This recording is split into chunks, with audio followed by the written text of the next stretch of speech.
welcome to our U.S. election coverage studios. We're coming to you live from Victoria Island. I'm Chamberlain Oso. And I am Amarachi Obani. What a show we have planned for today.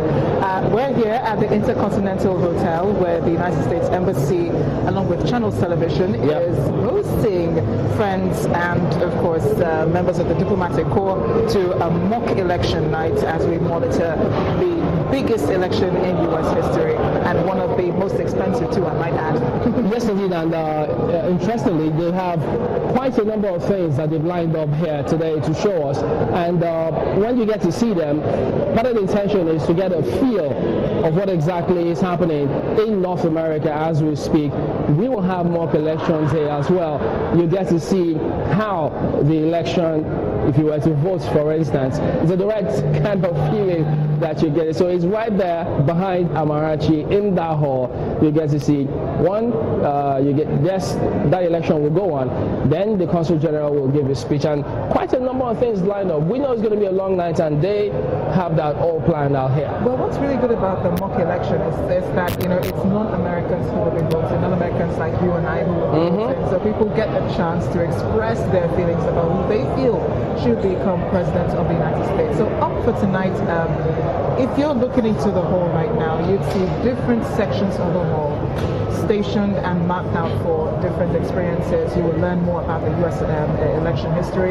You'll learn more about U.S. politics. You'll also learn more about the U.S. Political system where possible, and then of course that mock election. And there is food. Well, there are quite a number of interesting things that will be going on or taking place here where we're coming to you live, and we will also be bringing you not just what will be happening here, the exit polls. Well, yes, there are many who are talking about who is leading where, much as there are those who also think that there are some similarities with this election and with our election, the ones they had not long ago. We'll see when we get to that part what they also think about that particular. But we've got our correspondents in North America, in US, who will also bring us up to speed concerning the feel. What are they thinking or saying as we speak at the moment about the elections? Well, Chamberlain, I don't know if you can hear the noise behind you because it really is noisy, and that's because of the activity that's going on here. A lot of people are monitoring the exit polls. A lot of people are monitoring. I don't know, the last time we checked, Hillary Clinton was leading with 268 electoral votes, and there's a battle for 66 electoral votes coming up. Donald Trump trailing behind, beg your pardon, at 204 electoral votes. So that's the situation right now, and the polls are already beginning to trickle in. We'll have more on that, more coverage on that, and analysis also on the program later this evening. Don't forget, we're here all night covering election night in the United States. And the thing about this, Amara, is that every election year, there's always a question or two about the Electoral College. So we will get to ask them as well, the officials here, what is it with this Electoral College? Why did they choose this system? Who chose it? So they'll get to talk to us about that particular one in a moment when they do come on. America's election very unique because so they say. At the end of the day, you have millions of people voting, but all this vote is hanging in the balance and hanging right on the laps of just a few number of people. Exactly. 500 people to be exact. Yeah. And they also say that we've also seen that this election, it's also unique, but it's been described in different ways. Some say one of the most divisive elections that they've seen. Both candidates, they've got their strengths, their weaknesses, they've got different things about them. So whichever candidates Americans choose, it's got implications for the rest of the world. Chamberlain, one psychologist said that Americans have election fatigue. It was a few days before the election said Americans have election fatigue. A lot of people are tired of, all the insults, all the rambling, and they're like, let's get this election over already. So tonight is the night Americans have decided. Some places are still voting up until 10 p.m. American time, but some people have already, some areas have already begun to collate their results. And of course, we have our studios live in Lagos with more on election night coverage. And thank you very much, Amarachi and Chamberlain. You are welcome to the Channels Television studios live on the American presidential election. And of course, I'm Charles Eruka. And I'm Temitope Fagbemi. Joining us on our program today, we have our correspondents in the U.S. Seun Okinbaloye will be joining us live from Wisconsin. Ayotunde Balogun and Maria Bird will join us from Washington, D.C.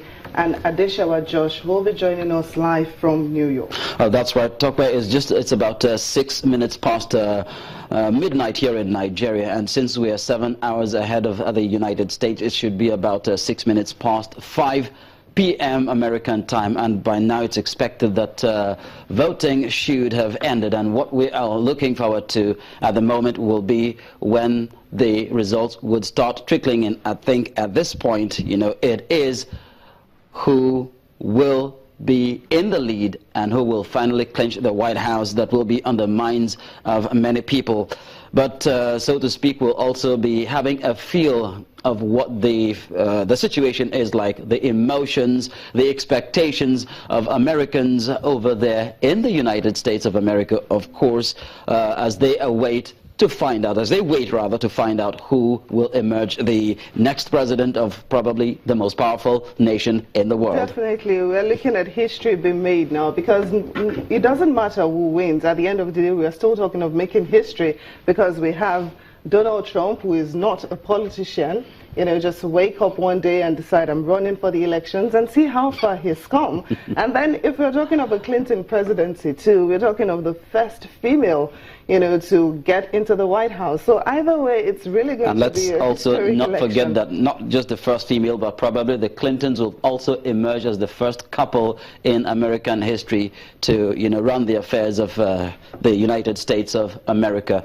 Well, just before now, Chamberlain and Amarachi gave us the feel of what it is like at the Intercontinental Hotel venue of the American elections here in Nigeria. Well, we saw the voting booths, and of course, as the day, or should I say the night progresses, we'll be getting a feel of, the United States in Nigeria. Yes. Well, don't forget, you can watch us online at channelstv.com and on youtube.com/channelsweb. You can also log on to m.channelstv.com to view us live on your mobile device, and you can download the Channels TV app for Android, iOS, and Windows phones from their respective stores. Of course, we also have our Twitter handles, and you can also reach us effectively via social media. And don't forget, as long as you are on the Channels Television app, we will be keeping track of the events in the United States presidential election as they unfold. Also, this morning we will be hearing from the Consul General of the United States to Nigeria, Mr. John Bray, and that will be at about 12:30 a.m. That should be in about 12 minutes from now, or 20 minutes from now, when we expect the United States Consul General to give a speech, a briefing on how the elections have proceeded so far in the United States of America. Well, what Mr. Bray will be talking about for now will be close to his chest, if I may say. We do not have those details, and that is why it will be very, very necessary for you to stay tuned to hear the voice from across the sea right here in Nigeria. Well, in the meantime, let's bring you reports of what's going on in the United States. Our correspondents there have been sending in reports. Seun Okinbaloye is tracking the process in Green Bay in Wisconsin. He reports that this perhaps is the most intriguing in the several election circles, with voters afraid that there could be hitches today. I disagree. As soon as the day breaks, Americans of ripe voting age started calling at the different polling stations. At most of the voting centers, the instructions are vivid and directions are clear. From the entrance, you get the guidance, and entering into the centers, you know easily whether you are eligible to vote or not. Voters get registered, and for those who have registered before now, they just go straight to vote. And the road to exercising their franchise as American citizens begin on this sort of cues. Even children are brought here, but only as spectators. For some of the voters, the waiting was not significant. This was great. I was in and out in 5 minutes. Fola Ojo is an American of Nigerian descent. It makes a comparison with the Nigerian electoral system. Every one of them is struggling to grab power. So the passion is intense. The focus is sharp. So whatever they're going to do to win power, they'll do it. But in the United States, it's different from Nigeria. Totally different from Nigeria. So all these words, all this sniping back and forth, all this vitriol, all these abuses, all these concoctions of stories, made-up stories, they're part of the territory. The voters also speak about the issues which spurred their voting. Hot button issue. Well, national security is a big issue for me, and I guess that was the biggest decision maker for me, is who is going to do the best as far as a president on national security and economics. So I guess those two were probably the biggest hot button issues for me. Only thing that actually pushed me out this time with so much passion is what Donald Trump said, that he was going to deport 12 million people. I remember my story, how I came here about 30 years ago.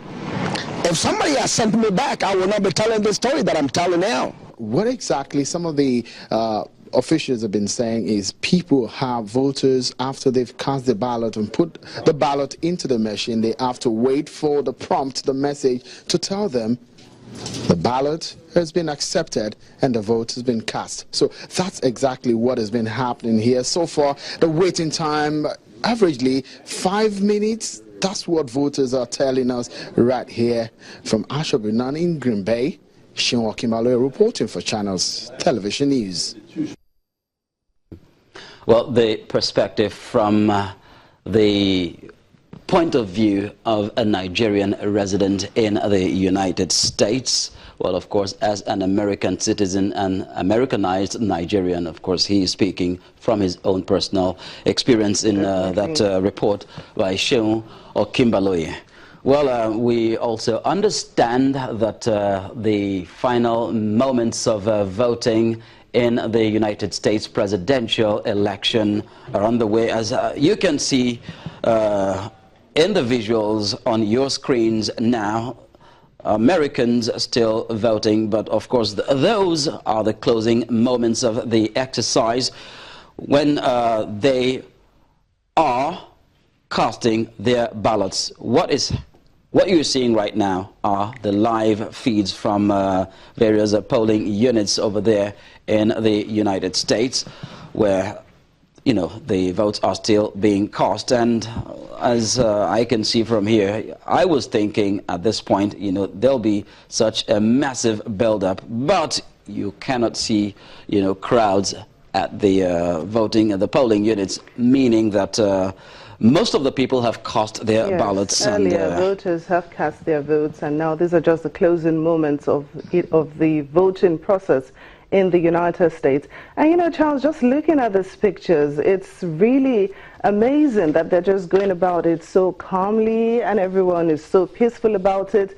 When we compare it to what we have here in Nigeria, it's a far cry from what we have here. I will not make any comparisons to what happens here in Nigeria, but when we return in a moment, we'll be focusing on the elections, the presidential poll in the United States of America. Maybe we'll take a look at the Nigerian lesson as well, but for now, we take a moment and we will be right back. Please stay with us.